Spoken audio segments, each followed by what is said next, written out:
अगर तुम में हिम्मत है तो इस्तीफा दो, खुदा की कसम खाकर कह रहा हूँ, तुम जब दोबारा चुनाव लड़ोगे इस्तीफा देकर, तुम्हारी जमानत नहीं बचेगी।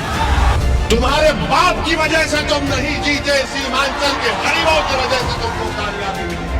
ये 4 के 4 जब निकलकर लालू के घर पर गए, 4 के पैरों में चप्पल नहीं है, नंगे पैर बैठे, और लालू उसकी औलाद के पैर में चप्पल है। ये तुम्हारी इज्जत है। यहाँ पर महागठबंधन ने सीमांचल में जनसभा की तो इसी कोचा दामन के मौसूफ ने आखिरी सब पे उनको बिठा दिए और फोटो डाल रहे कि मैं बैठा हूँ। अरे बेशर्मो, कभी तो अपनी इज्जत का तो ख्याल कर लेते। तुमको अल्लाह इज्जत दे रहा था, तुमको इज्जत रास नहीं आई। हमने जिसको कामयाब किया, ये समझकर कामयाब किया कि वो जब विधानसभा में जाएगा तो ना सिर्फ कोचा दामन बल्कि सीमांचल की नाइंसाफी की आवाज को बुलंद करेगा।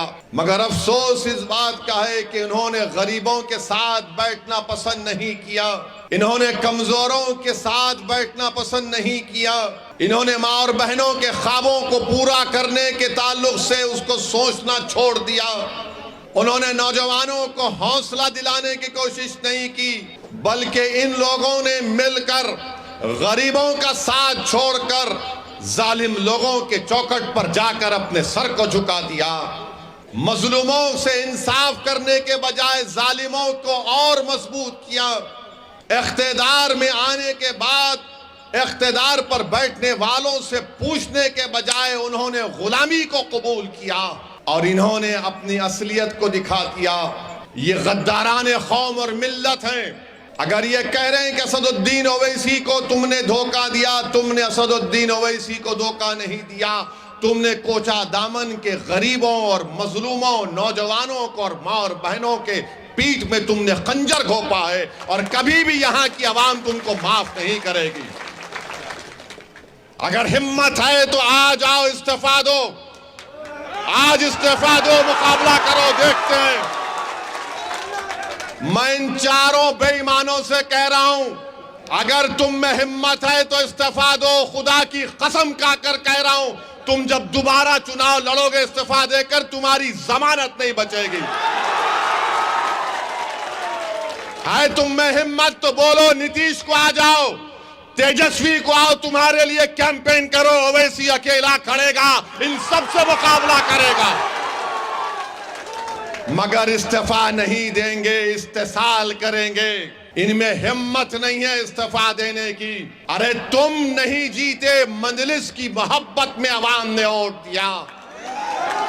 तुम नहीं, तुम्हारी जात नहीं जीती, सीमांचल की लड़ाई के लिए अवाम ने वोट दिया। तुम्हारे बाप की वजह से तुम नहीं जीते, सीमांचल के गरीबों की वजह से तुमको कामयाबी मिली। ये समझ गए कि इनकी जात बहुत बड़ी है, इनफरादियत बहुत बड़ी है।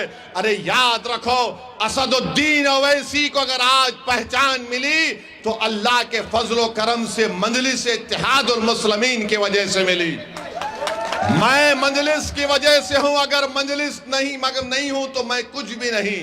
तो इन लोगों ने समझ लिया कि हम बहुत बड़े हो गए। अरे तुम कभी बड़े नहीं हो सकते। तुमने कौम से गद्दारी की, सीमांचल से गद्दारी की, गरीबों से गद्दारी की। तुम छोटे थे और हमेशा छोटे रहोगे इंशाअल्लाह। मेरे अजीज दोस्तों और बुजुर्गों, ये 4 के 4 जब निकलकर लालू के घर पर गए तो किसी ने मुझे तस्वीर भिजाई थी कि ये 4 के 4 के पैर में चप्पल नहीं है, नंगे पैर बैठे हैं। 4 के पैरों में चप्पल नहीं है, नंगे पैर बैठे, और लालू उसकी औलाद के पैर में चप्पल है। ये तुम्हारी इज्जत है। अरे हम तो तुमको अपने कंधे पर बिठाया था। सीमांचल की जनता ने, सीमांचल की जनता ने तुमको अपनी आंखों का नूर बनाया था, अपनी पहचान बनाया था, मगर तुमको इज्जत रास नहीं आई। तुम चले गए, उसके पैरों में चले गए, तुम लालू के परिवार के। यहां पर महागठबंधन ने सीमांचल में जनसभा की तो इसी कोचा दामन के मौसूफ ने आखिरी सफ पे उनको बिठा दिए और फोटो डाल रहे कि मैं बैठा हूं। अरे बेशर्मो, कभी तो अपनी इज्जत का तो ख्याल कर लेते। तुमको अल्लाह इज्जत दे रहा था, तुमको इज्जत रास नहीं आई।